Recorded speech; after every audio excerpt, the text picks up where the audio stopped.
Kia ora, talofa, haere mai, namaste.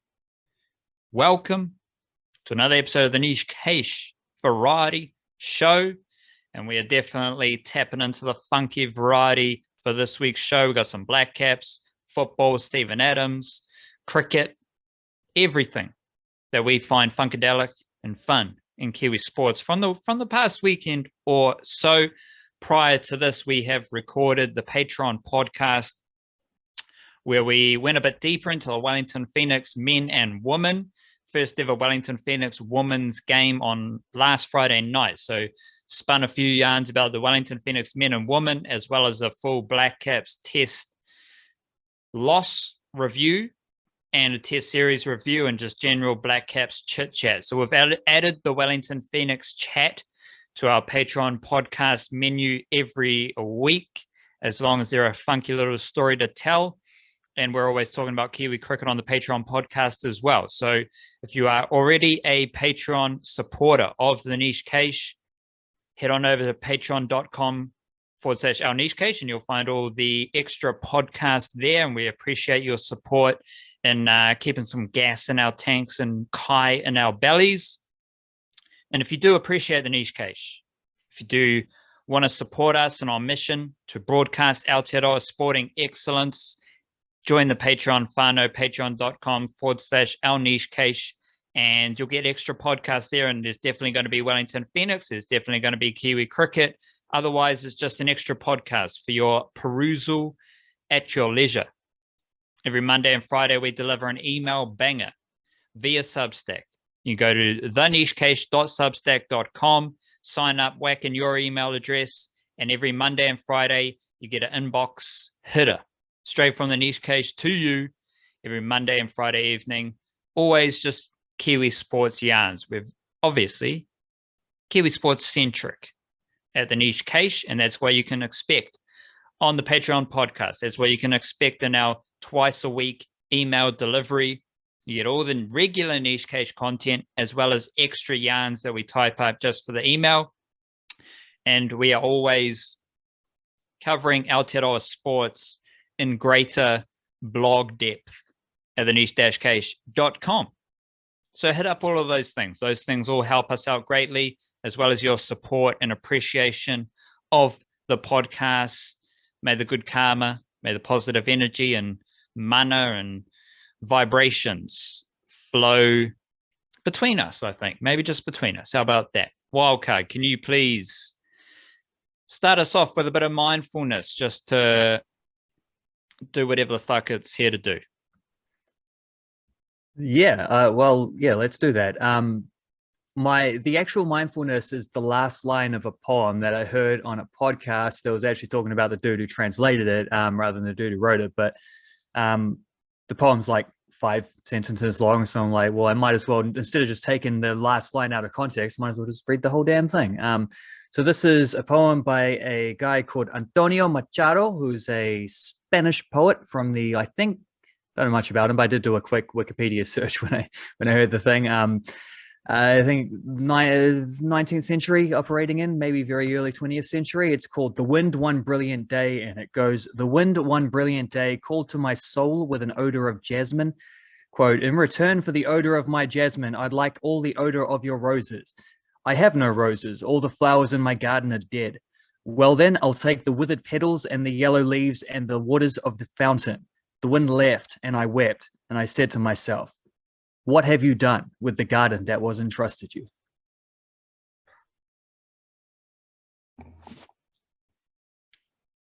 Gonna need your help on that one. I was still trying to process the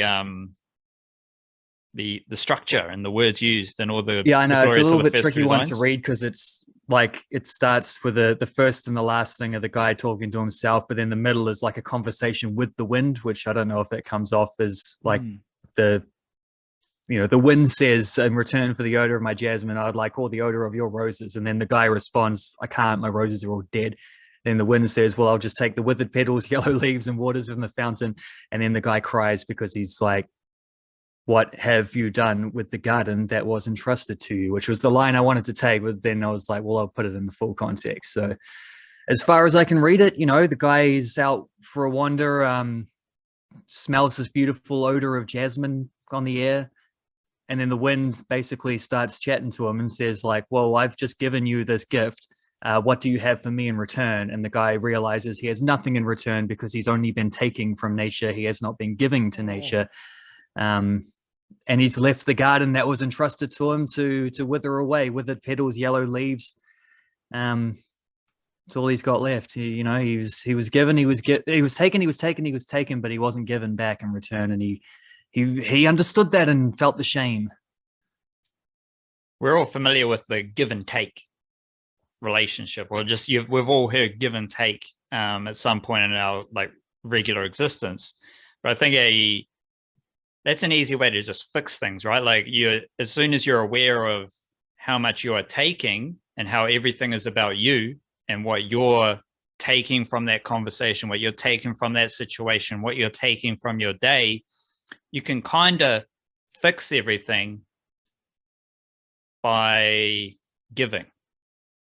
So instead of approaching situations, what am I taking from this? How am I getting out? What am I getting out of this thing? What's in it for me? It's all about me, me, me, me, me. Well, if you approach situations with what am I giving here, I think that switch in focus just changed the whole paradigm. And that's a good way to get you unstuck in shitty situations. Is like, if you're having a bad day or a bad week, what's if you just change your whole focus to, well, what's if I focus today or this afternoon on what I can give to someone, or give to, in a more esoteric sense, nature, or just stuff like that. I think giving is a fantastic way to get yourself out of a rut, out of a hole, or just to reframe situations as well. Like, what are you giving instead of what are you taking from it? And that's the key message that the wind, the breeze tried to tell us there. Yeah, because I mean, what the poem says there is like, it's as far as this example in this poem goes, what is suggested is a very like one-to-one thing. Like how do I explain that? Like both sides of the algebra equations add up. Like it's you get the odor of jasmine, but you give something equal in return. Like it's not a balancing act. It's like one thing directly correlates to the other. Like it's just give or take. Like there's no balance to that. Well, there's balance to the equation, but there's no like balance is the wrong word. There's no like quantity involved. It's just you give or you take. It's not how much you give or how much you take. It's just purely I take something, I give something. Like that's as complicated as it gets in that poem. Like it's the simple transaction. Well, I think a lot of people, like the human side of it is people are doing their own accounting system where it's like, yeah, exactly. Like I gave $3.50 worth of value. Yeah. So like every exchange with another human is like, I gave you this amount, you need to give me this amount, or I feel shortchanged. Whereas like, what's if you just view it as giving and taking without the amounts? There we go. Beautiful mindfulness. And that actually sets the tone for the show today, because we're going to switch it up I think we're still dabbling in the hot take variety here, Wildcard, but we're doing so in a bit of a more creative fashion. We're dealing in paragraphs, we're dealing in poetry, we're dealing in prose, we're dealing in soliloquy, whatever the fuck you want to call it. We've written a few lines of crafted words to describe a Kiwi sporting situation. And we're just going to see how it goes. It's a fun exercise. Hopefully, I don't know what the audience can take away from it, but it's just, we're here to have fun. And it's the variety show and we don't give a fuck. So we're just doing what we want to do. Do you want to go first, or you want to see what I've got up my sleeve? I do want to see what you got up your sleeve, but I don't mind going first. Yeah, righto, big dog. So, but there's a time and a place for each of us. Righto, Peter Jackson. Let's fucking hear it. Oh, J.R. Tolkien. Sorry, wrong. Sorry, let me repeat that.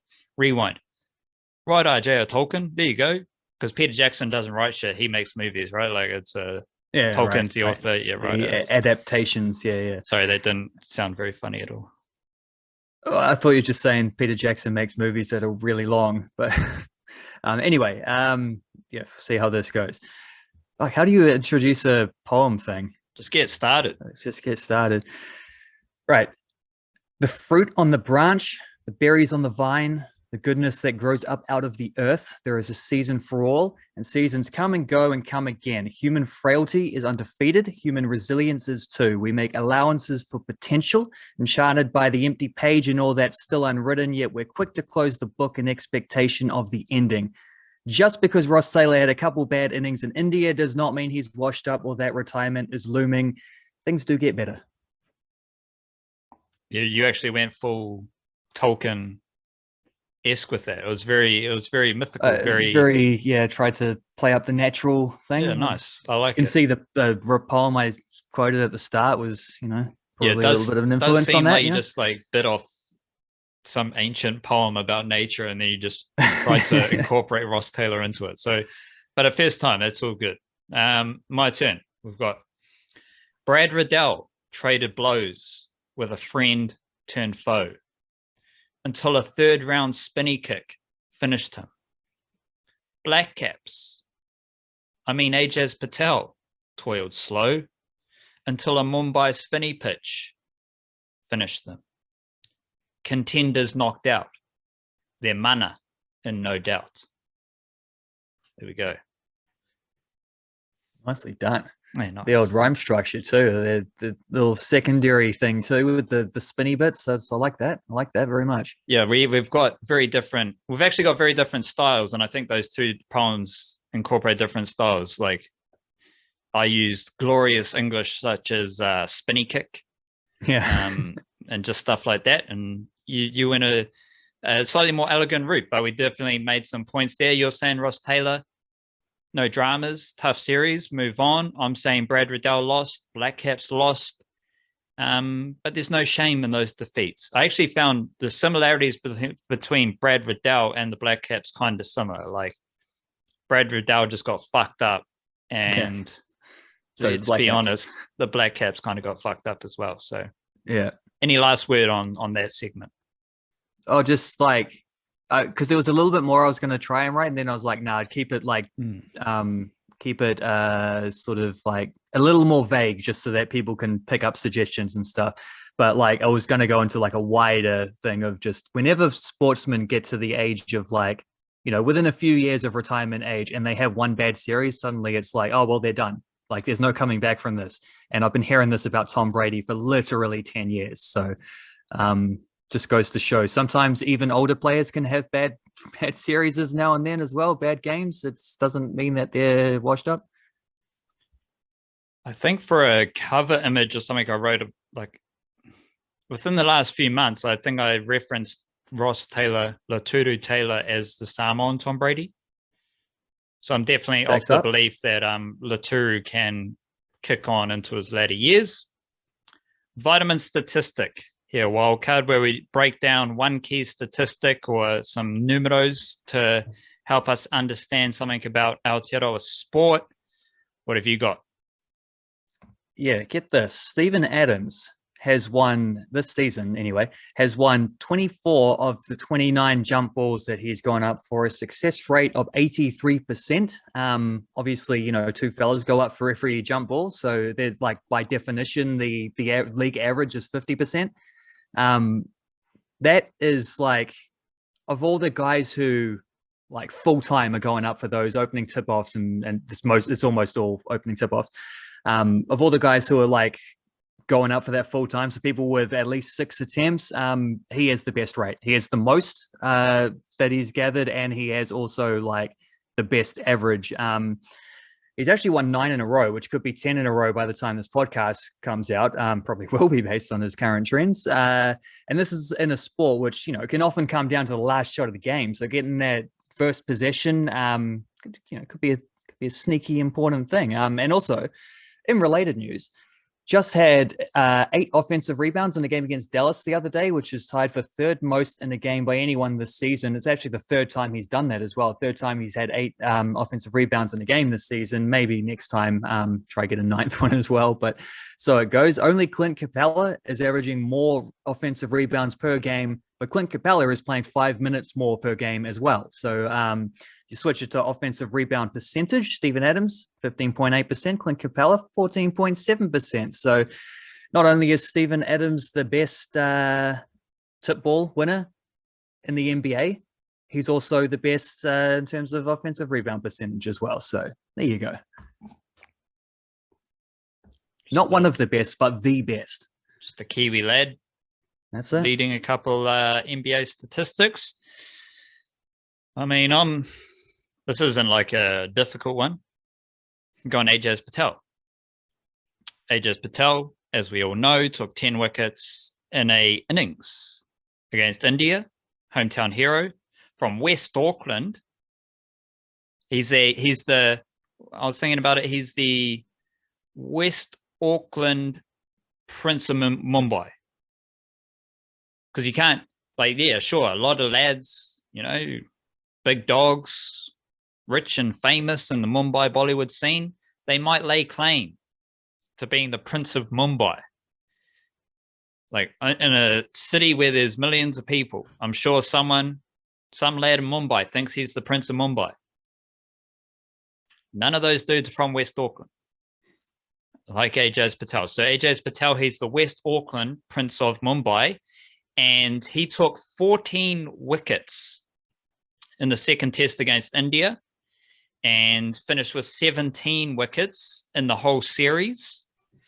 He took 17 wickets. Meanwhile, the other New Zealand spinner took 0 wickets in the series. Shout out Will Somerville. But this is about Ajaz Patel. And what I found interesting here, Wildcard, is that Ajaz Patel took 14 wickets in a test. And since starting his test career in 2018, he took 13 wickets in 2018, 9 wickets in 2019, no wickets in 2020.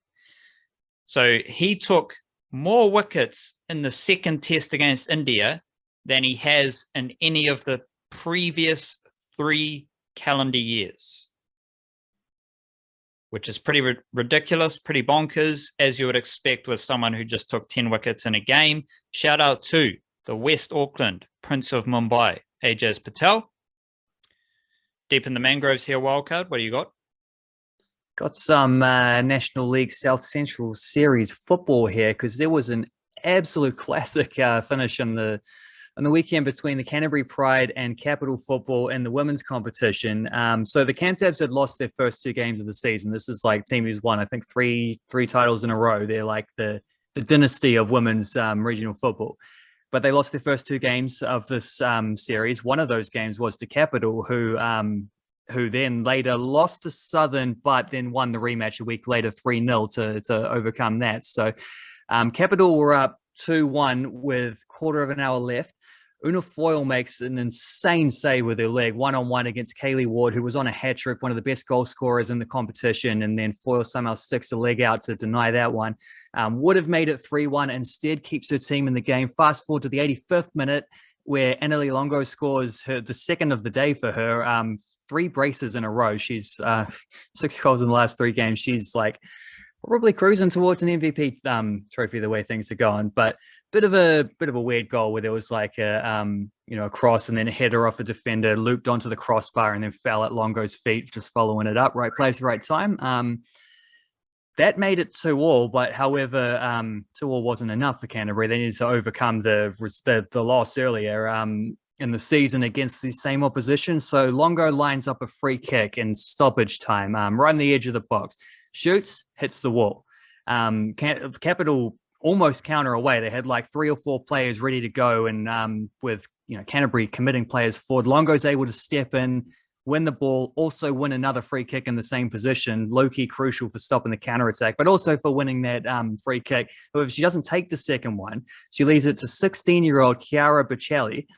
It's the 92nd minute of the game. The Pride need to win to stay alive in the title hunt. It's 2-2, draws no good. Chiara Bocelli strokes it top corner. Just a beautiful free kick, an unreal goal. And this now sets up an absolutely thrilling final week where you've got Southern United playing Canterbury Pride in one game, where if Southern win or draw, they win the title. If the Canterbury team wins, Canterbury Pride wins, then they might win the title.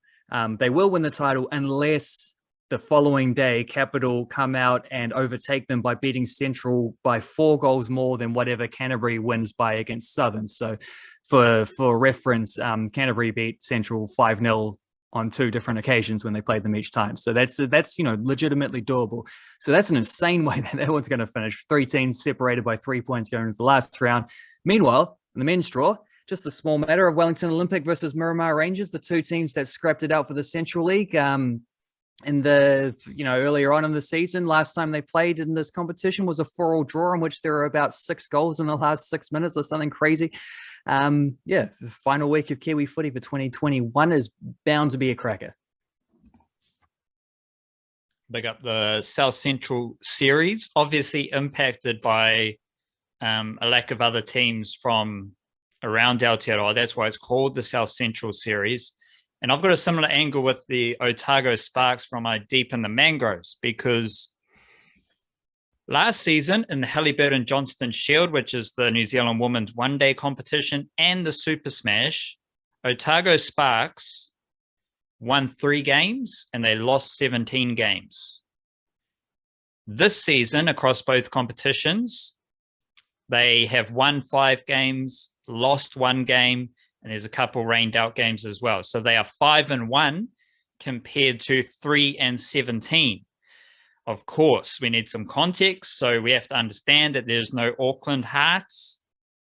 We have to understand that like Northern Brave have only played a few games, and that there's big variance in the amount of games played, and there's no Sophie Devine, for example. So it's an interesting New Zealand landscape, but the basic premise of going from a 3-17 team to a 5-1 team, I find pretty interesting. And this sets up a really interesting December for the Otago Sparks, because by the end of December, we'll know a lot more about this team as far as competing against the whole landscape of New Zealand women's cricket. And hopefully we see Sophie Devine come back to Aotearoa at some point as well. And we just see the women's domestic cricket stuff go ramp up a few levels. And I think the Otago Sparks are well equipped to continue on this trend. So right now they're 5-1, and I think they have the tools to maintain a winning record by the end of December.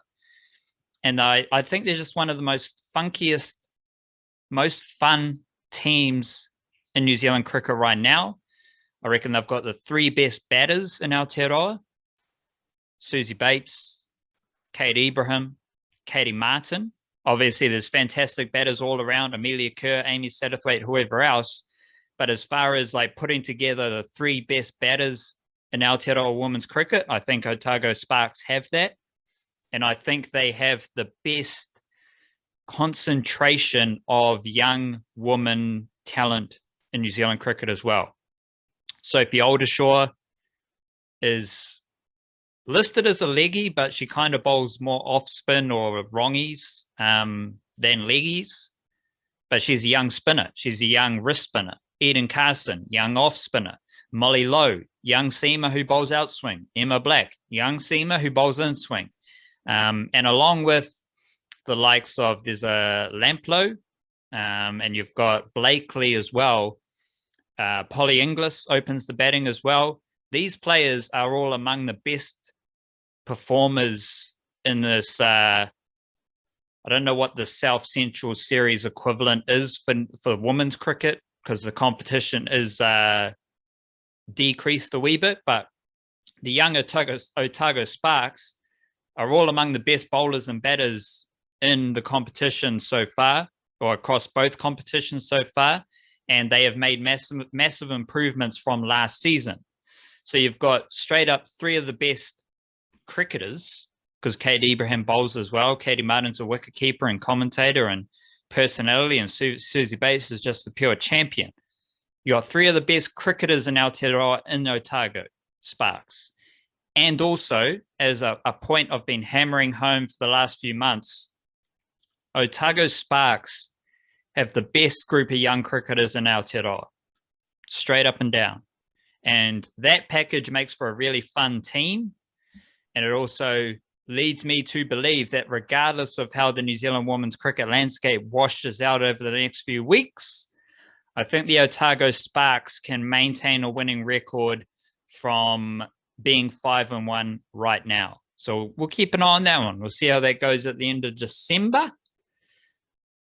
Question time, wildcard. I might go first here just because I got two. Fire away. And I've got a absolutely glorious question to start with. We watch a lot of cricket, and I think you see this in every sport. Like even if they're playing a basketball game at the stadium, Staples Center, the Crypt in Los Angeles, you get the big drone shots and you get the aerial view out of Los Angeles. You get all the scenery, the nighttime scenery, and when you watch a lot of sport, you see a lot of these like, what does the city look like? Show me the city. Well, fans don't actually ever say that, but the TV people say that. They think the fans want to see. That's actually a weird thought. The TV people think that fans want to see what the fans in the stands are doing and what the city looks like. Or I think most fans just want to watch the fucking sport. Like, that makes sense.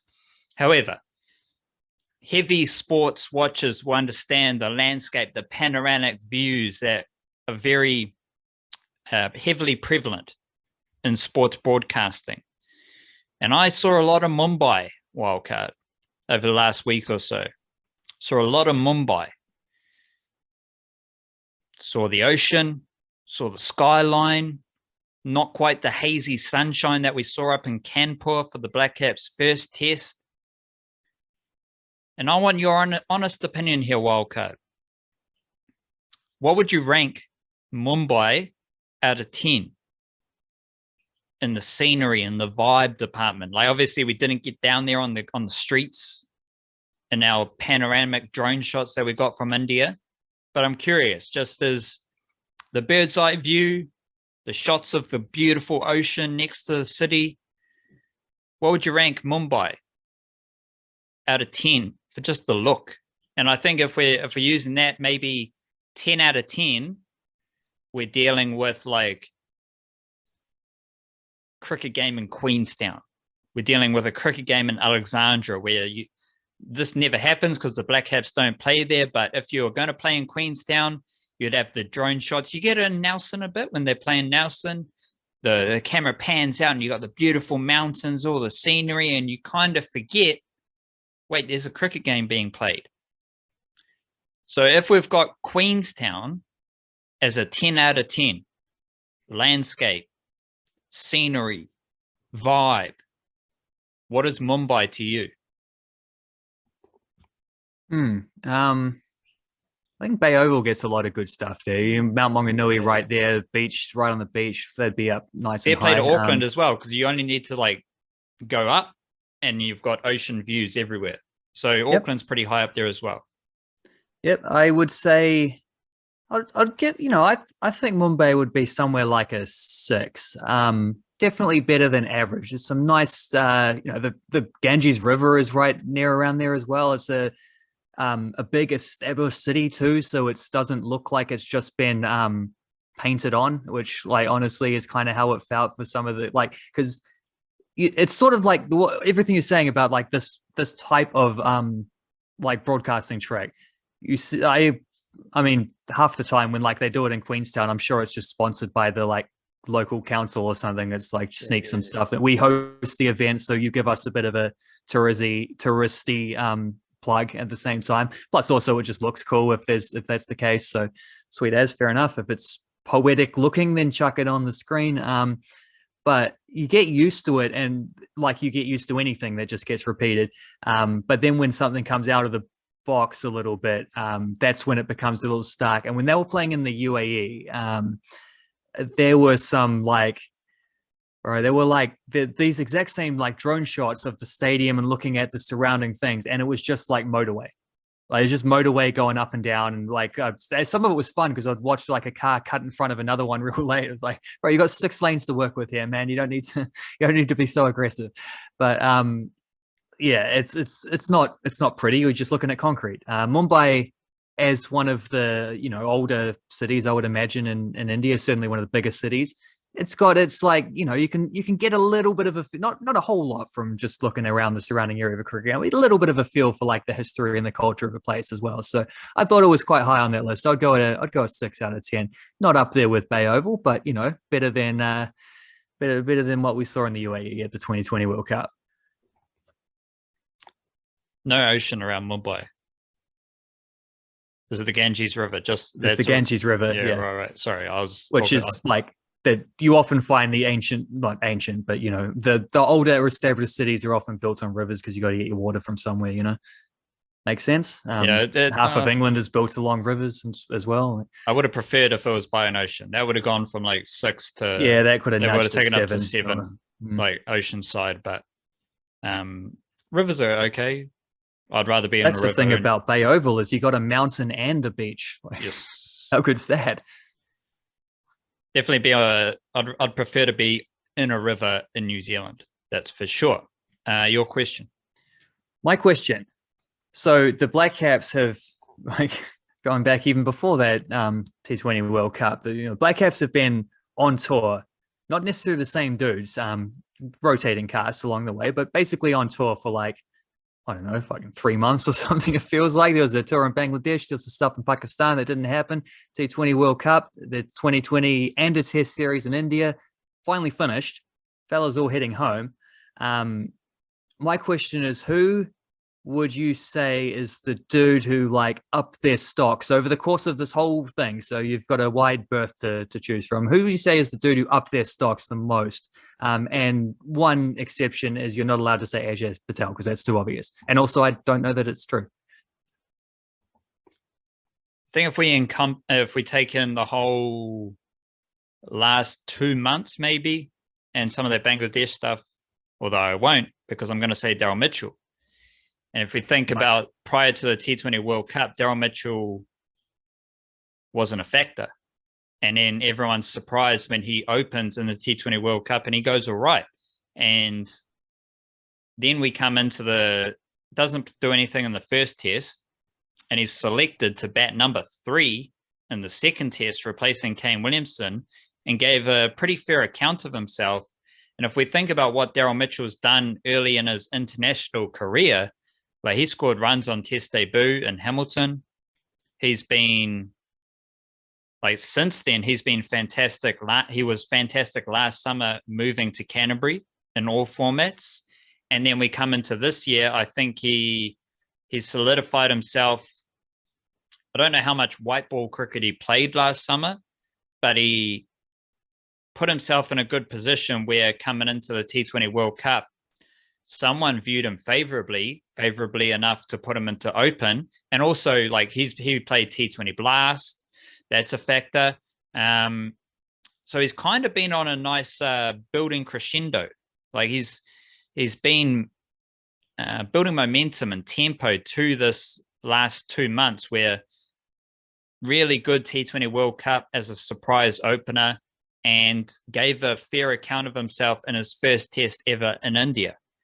And based on his rise over the past 2 years, I think that's a pretty epic capping that cycle off was a very nice few months for Daryl Mitchell in UAE and India. One last question. Steven Adams joined the Memphis Grizzlies. He was traded for Jonas Valanciunas, and Jonas Valanciunas has had some really good moments with the New Orleans Pelicans. I imagine you'll explain some of this stuff, but would you rather be Steven Adams with the Memphis Grizzlies, or would you rather be Jonas Valanciunas with the New Orleans Pelicans? Yeah, that's a great question. It depends a little bit on what your priorities are.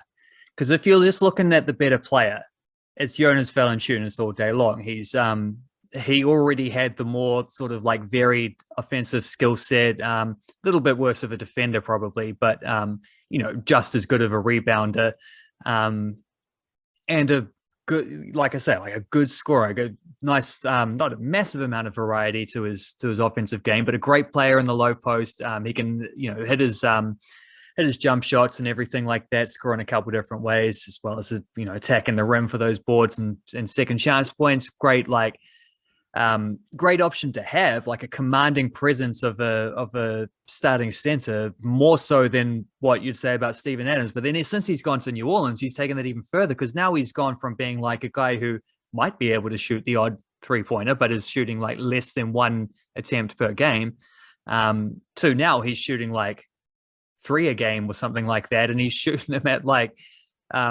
I can't remember what this thing was, but he had a game where he shot 6 of 7 from 3-point range. He's probably for the season up in like the high 40s or something ridiculous. It'll come down a little bit, but he's been a legit 3-point shooter, which has made him huge for what the Pelicans are doing. He's had a great season for them. So if you're just comparing player to player, it's no contest. It's Jonas Valanciunas.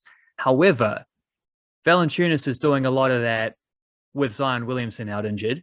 So he's had to step up. So there's a bit more room as well. I think when you get Zion back in, and he is like the master of scoring at the, supposing you get Zion back in anytime soon, it's been very weird how that injury's been handled with him. But he is like the master of scoring in the paint. He's just finishing at the rim. He's unreal. He can do it every single way you can imagine. Like he's dunking, he's flipping lob shots up, he's going like reversing and everything. And he's unstoppable because he's so big too. Like, chuck him in, and you're going to get with a guy like Valanciunas, who, like, yeah, the 3-point range helps immensely for this thing. But Steven Adams got squeezed out last year playing next to Zion because Zion was hogging all the paint stuff. You don't want another big man in the paint because he's only going to get in the way of the guy who's going to score anyway. If you just put him against anyone else, you just want to clear the lane for him.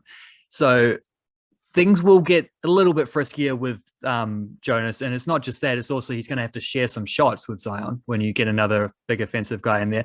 But I think more than anything, like, yes, actually, I will chuck out one other factor on that, like the idea of sharing shots. Like, Adams has taken about 6 or 7 shots fewer this season than what Valanciunas was averaging last season.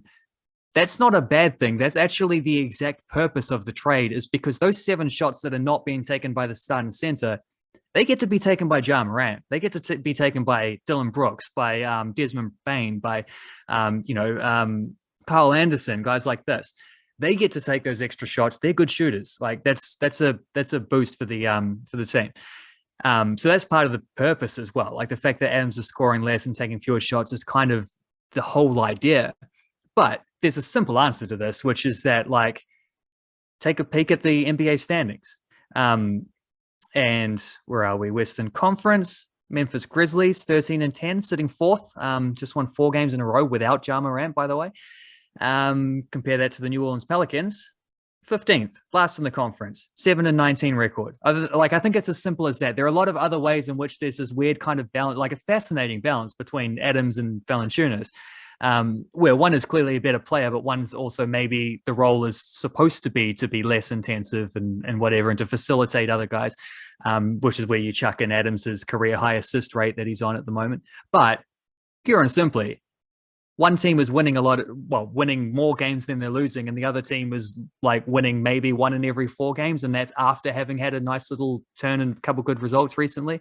I think that's no contest, especially if you ask Steven Adams. I think he'd take a 0-0-0-0-0 box score with a win most days of the week, whereas this Valanciunas is getting nice shots up, looking really good impressively individually, but losing a lot of basketball games. Winners are better. Winning is better than losing. Winning is way more fun. Musical jam. Ask Ajaz Patel. Yes. Yeah. Yeah. I think he'd probably taken a win there, but musical jam. You're gonna lose fun. Musical jam. I'm going with Amalou. 2 words, Amalou. And I found a new song from her, but it's a month old. Trust Nobody. But this was just a good jam from Amalou. And this reminded me, there's another song, North Side, from Amalou, which is an absolute jam. And she's probably my favorite female artist.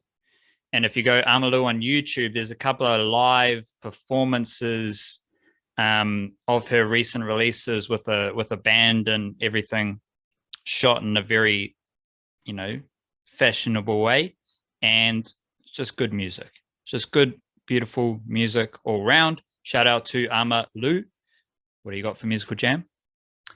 Yeah, couple finds on Bandcamp recently. It's a band from, I think, San Francisco called The Umbrellas, which is quite cool, sort of like a male-female vocal thing going on there. It's nice harmonies, sort of, I'd say, like, jangly guitar poppy type sounds. They're pretty cool. Like, it's nice, cool little songs. And a dude called DJ Harrison, who's like a kind of DIY funk kind of guy. He's just making these fucking cool ass sounding chunky songs. So those are the two recent finds. And then also I'm just kind of working my way back through the year to try to figure out my 2021 top 10, as I do every December. So there's a couple guarantees on that list, which have, like, through the year have been like, this album is incredible. This is definitely, like, don't have to think about it, that's going in the top 10. There's also quite a lot of others where I've got to sort of like have another listen and decide, do I like this one better or do I like that one better, or how am we going to go here? So it's kind of fun, like, revisiting albums, whereas like there's a few that, oh, that came out this year, that's right, I forgot about that one, or that I loved that one when this came out and I haven't listened to it for a while. So there's a lot of that going on as well. Cowabunga.